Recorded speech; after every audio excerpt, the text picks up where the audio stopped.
नमस्कार, मैं जितेंद्र चतुर्वेदी। इन दिनों सत्यपाल मलिक ऐसा लग रहा है कि दूल्हे फूफा बन गए हैं। अब आप जानते ही हैं कि ये जो हिंदुस्तान का अपना पारिवारिक ढांचा है, उस ढांचे में किस तरह की भूमिका फूफा लोगों की होती है, खासतौर से शादी विवाह के मौसम में। तो कुछ उसी तरह अभी सत्यपाल मलिक नजर आ रहे हैं। हालांकि पहले ये जो भूमिका थी उसमें यशवंत सिन्हा हुआ करते थे और तब ये चर्चा थी कि वो ब्रिक्स बैंक का चेयरमैन बनना चाहते थे, नहीं बन पाए। राज्यसभा जाना चाहते थे, नहीं जा पाए। सो जो है आग बबूला हो गए और नरेंद्र मोदी की तरफ उन्होंने तोप घुमा दिया। और फिर तो राफेल में भी वो उड़ रहे थे और तब तक उड़ते रहे जब तक राष्ट्रपति के चुनाव में जमीन पर नहीं आ गए। अब फिलहाल चुप हैं। हो सकता है आने वाले दिनों में फिर सक्रिय हो, लेकिन अभी वो फूफा वाली भूमिका से लग रहा है कि बाहर ही है। अब उस भूमिका में मलिक साहब आ गए। अब मलिक साहब कहा जा रहा है कि इनकी भी जो है, अब चूंकि तमाम तरीके का इनका दर्द है और उस दर्द ने इन्हें झूठ बोलने पर लाकर खड़ा कर दिया। अब आप कहेंगे कि ये बात क्या कह रहे हैं, तो भाई हम नहीं कह रहे, वो खुद ही कह रहे हैं कि हमने झूठ बोला था। तो अब सवाल है क्या झूठ बोला था, उस पर हम लोग बात करेंगे। और फिर मलिक साहब की उस राजनीतिक यात्रा पर भी बात करना जरूरी है, क्योंकि उस राजनीतिक यात्रा को आप देखेंगे तब आप समझेंगे कि ये घाट घाट का पानी पीकर आए हैं। और आप ये कहें कि जिन लोगों की पूंछ पकड़े, अब उन्हीं लोगों पर नाना प्रकार के आरोप लगा रहे हैं। सो उसको भी हम लोग जानेंगे, समझेंगे। लेकिन पहले इनके दर्द पर आते हैं, क्योंकि ये जो दर्द है वो इनको कहां लाकर खड़ा कर दिया है, ये आप देखिए। दर्द क्या है, अभी देखिए, ये अब तो एक्स गवर्नर हो गए, तो इनको लगा कि साहब हम एक्स गवर्नर हैं तो उसकी वजह से अपना कुछ ठाट बाट होना चाहिए और पूरा लाव लश्कर होना चाहिए, हरावल दस्ता हमारे आगे चले पीछे चले और हम जहाँ जाए तहाँ सायरन बजे। चूंकि अब आप देखिए कि कहाँ कहाँ गवर्नर रहे, बिहार हो गया और फिर जम्मू कश्मीर रहा, फिर आप देखिए गोवा रहा, मेघालय रहा, चार चार जगह के राज्यपाल, और उसके बाद में तो एक मना स्थिति बनी जाती है। तो उसके लिए खूब शोर हुआ कि साहब हमारी सुरक्षा को बड़ा भारी खतरा है, ताकि दस्ता वस्ता सब मिल जाए। और होम मिनिस्टर का कोई खतरा उतरा नहीं, हमको तो कोई खतरा दिखाई नहीं दे रहा है। अब दो ही तरीके हैं, या हमको दिखाई दे या स्टेट गवर्नमेंट को दिखाई दे। तो कोई बताएगा तो बता दे दिया जाएगा। और अब चूंकि सुरक्षा मिलती तो सरकारी बंगला भी मिलता। तो अब इस आप ये कहें मोर्चे पर तो औंधे मुंह गिर पड़े। अब और नाराजगी, ये बताइए हमको कुछ मिल ही नहीं रहा।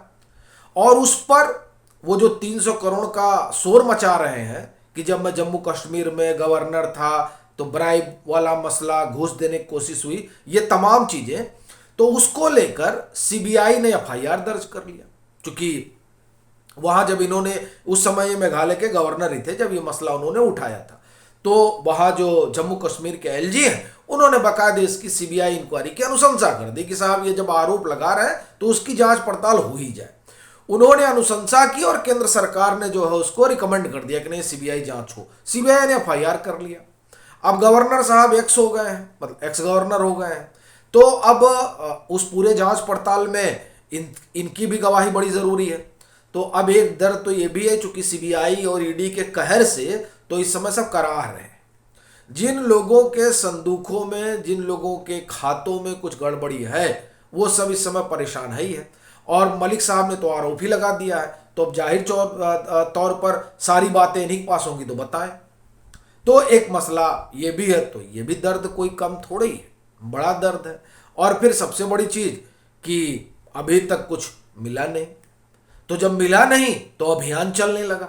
अब जब अभियान चला तो भारी इंटरव्यू आ गया, और उस इंटरव्यू में आप देखिए कि तमाम तरह के आरोप लगे, जिसमें दो बड़े महत्वपूर्ण हैं। एक तो उन्होंने करप्शन को लेकर लगाया।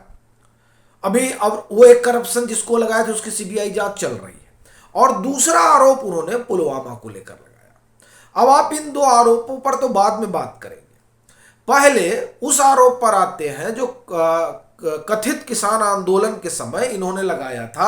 दादरी में भाषण देते समय इन्होंने कहा कि हमने जाकर पीएम से हमारी मुलाकात हुई और हमने पीएम से कहा कि साहब किसान आंदोलन चल रहा है और किसान जो है वो वो बेचारे मारे जा रहे हैं, मर जा रहे हैं। और तो प्रधानमंत्री ने कहा कि मैं क्या करूं। ये सत्यपाल मलिक ने दादरी वाले अपने उस भाषण में कहा। फिर उन्होंने कहा कि फिर हम अमित शाह के पास गए तो अमित शाह ने कहा कि नहीं आजकल जो है वो मतलब उनके कहने का था कि वो कह रहे हैं कि नहीं आजकल मोदी जी का जो है दिमाग ठीक नहीं है। अब कह रहे हैं कि नहीं नहीं नहीं वो दो दादरी में मैंने कहा था वो मैंने झूठ बोला था। हालांकि ये सब जान रहे थे कि अमित शाह और नरेंद्र मोदी का अपना संबंध क्या है और कौन क्या बोल सकता है, तो वो तो सब पहले से जान रहे थे कि मलिक साहब झूठ बोल रहे हैं।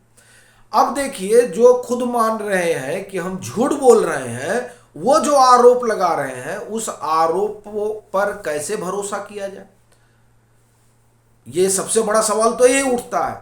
लेकिन आप देखिए कि बात लंबी चौड़ी होती चली जा रही है और उस पर कई भारी भारी लोग तो ये कह रहे हैं कि लोग इस पर कुछ कर क्यों नहीं रहा। भाई कौन करेगा, जिसका इंटरव्यू वो खुद ही कह रहा है कि मैं तब झूठ बोल रहा था, तो जो तब झूठ बोल रहा था वो आज सही बोल रहा है, इसकी क्या गारंटी है।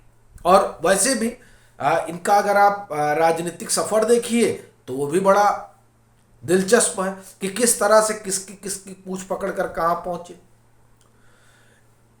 इनको बारे में बताया जाता है कि राज नारायण, आप बताइए, उनकी पार्टी से इन्होंने सफर शुरू किया, फिर चौधरी चरण सिंह की पार्टी में आते हैं और वहां से विधायक विधायक बनते हैं और इमरजेंसी लगती है तो संजय गांधी के साथ चले जाते हैं और फिर जब जनता पार्टी बनती है तो इधर आने का मन बना लेते हैं।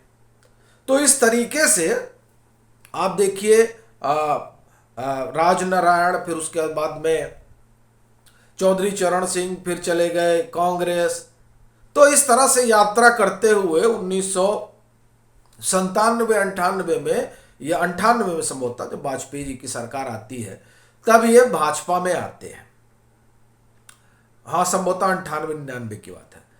और फिर भाजपा में रमे रहते हैं और इसी दरमियान एकदम डिक्टो उसी तरह का मॉडस ऑपरेंडी। अब मॉडस ऑपरेंडी अगर आपको अच्छा ना लगे तो उसे काट दीजिएगा। यशवंत सिन्हा साहब जब वो भाजपा में आते हैं तो संघ के बड़े बड़े लोगों पकड़ते हैं, जिसमें स्वदेशी जागरण मंच। उनके बारे में एक बड़ा लंबा लेख अभी वो लेख जो है ये यशवंत सिन्हा से, क्योंकि वो भी फूफा बने हुए थे ना, तो उनको लेकर एक बहुत लंबा चौड़ा लेख जो है लिखा गया था और ये लेख फर्स्ट पोस्ट में लिखा गया था।